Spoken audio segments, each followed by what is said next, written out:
მამო იქნება რჩევა მოგცეთ მშობლებს დღევანდელი ჩვენი ცხოვრებიდან გამომდინარე როგორ შევაყვაროთ ბავშვებს ტაძარში სიარული და ნამდვილ ქრისტიანებად აღზარდოთ ხშირად ამას დროის გამო ვერ ვახერხებთ აი თავში რომ მოცურავებზე გითხარით ხო გახსოვთ როგორ შევაყვაროთ ხო გინახიათ რომ აი დავუშვათ ადამიანი მაძღარია მაგრამ ვიღაც ისე გემრიელად ჭამს რაღაცას რომ მოგანდომებს ხო გინახიათ აი ვიყოთ მშობლები ისეთი გემრიელი ქრისტიანები რომ ბავშვს მოუნდეს რომ ნეტავი მეც ესე მაგალითის გარეშე სამწუხაროდ ისეთი რამეებიც ხდება ეხლა რადგან მშობლებადანსვე შეკითხვა ბავშვებს ცოტა ხნით ბოდის მოუხდი მაგრამ ისეთი რაღაცეებიც ხდება რომ მშობელს უნდა რომ ბავშვი მიიყვანოს ტაძარში მაგრამ აი როგორც აქარი ნათქვამი თვითონ დრო არ აქვს და რაში ჯობია ეს დრო დახარჯოს იმაში რომ ადამიანი ღმერთს დაუახლოვოს თუ იმაში რომ წელებზე ფეხი დაიდგას და წავიდეს და პლანშეტი უყიდოს ხშირად სამწუხაროდ სხვანაირად ხდება ჩვენ ვეწალებით შრომობთ რისთვის რომ ტანისამოსი უყიდოთ რაც მნიშვნელოვანია რომ გამოვყვებოთ ესეც მნიშვნელოვანია რომ ვასწავლოთ ესეც მნიშვნელოვანია მაგრამ აი ამ ყველაფერზე მნიშვნელოვანი რაც არის იმისთვის დრო არ აქვს და არც ჩაცმული ბავშვიც გვინახია ესე იგი უბედური რო იყოს ადამიანი ნაჭამიც გვინახია ესეთი ნასწავლიც გვინახია ესეთი მაგრამ განათლებული და ღმერთთან ახლოს მყოფი და სინდის დამშვიდებული უბედური არ იქნება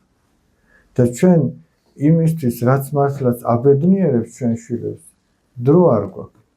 და აი მეორე ხარისხოვანისთვის ყველაფერს გააკეთებს ადამიანი რომ დრო გამონახოს აი მართლაც ყველაფერს არა და რო დავაკვირდეთ ჩვენ დრო საკმარისად გვაქვს იმისათვის რომ ესეც მოვასწრო უფალი ამბობს პირველათო სასუფეველი ეძებეთო და მისი სიმართლეო და დანარჩენი მოგეცემოთ ყველაფერი აი მოგეცემოთ და ჩვენ უნდა ვენდოთ უფალს ეს ნდობის საკითხი თუ ადამიანი არ ენდობა უფალს და ენდობა უფრო თავის ხელმარჯვეობას გამჭრიახობას და სხვა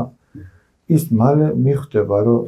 წაიმტრევს სადღაც ცხრის და არ აღმოჩნდება ისე როგორც ეგონა მალე მოხდება ეს ზოგ შემთხვევაში უფრო მალე ზოგ შემთხვევაში უფრო გვიან მაგრამ წმინდა იოანე ოქროპირი ასეთ რამეს ამბობს როდესაც საუბრობს შვილების აღზრდის შესახებ ჩვენ შვილებს ფულის შოვნის ხელოვნება კი არა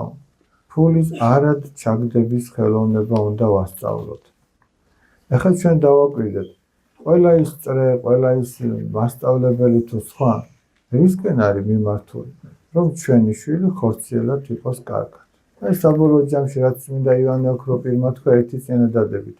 ფულის შოვნის ხელოვნები. ჩვენ ამას ვცდილობთ ვასწავლოთ, მაგრამ ჩვენ უნდა ვასწავლოთ ფულის არად ჩაგდების ხელოვნება. განა არ უნდა იზრუნოს ხორციელზე, მაგრამ პირველ ადგილზე რა დააყენოს, აი ეს აქცენტები მშობელმა სწორად უნდა დასვას. რითი? თავისი მაგალითით. თუ ახლა შვილი ჩვენ შემოგხედავს რომ დედა თავის ხორციელზე თუ გარეგნულზე თუ შესამოსელზე თუ სხვა თუ სალონში წასვლაზე თუ სარკის წინ დგომაზე 1 საათს ხარჯავს დღეში მაგრამ 5 წუთიც ვერ დაინახა ხატების კუთხეში მლოცველი განა აქცენტი უკვე გაკეთებული არ არის მშობელმა ხო გააკეთა ეს აქცენტი თუ შვილი დაინახავს რომ ესე იგი არაერთხელ დახარჯულა თანხა იმ სუფრაზე თუ რესტორანზე თუ რაღაცა გასართობზე და იმის მიათედიც გაჭირებულს არ მოხმარდა და ეს შვილმა არ დაინახა განა აქცენტი გაკეთებული არ არის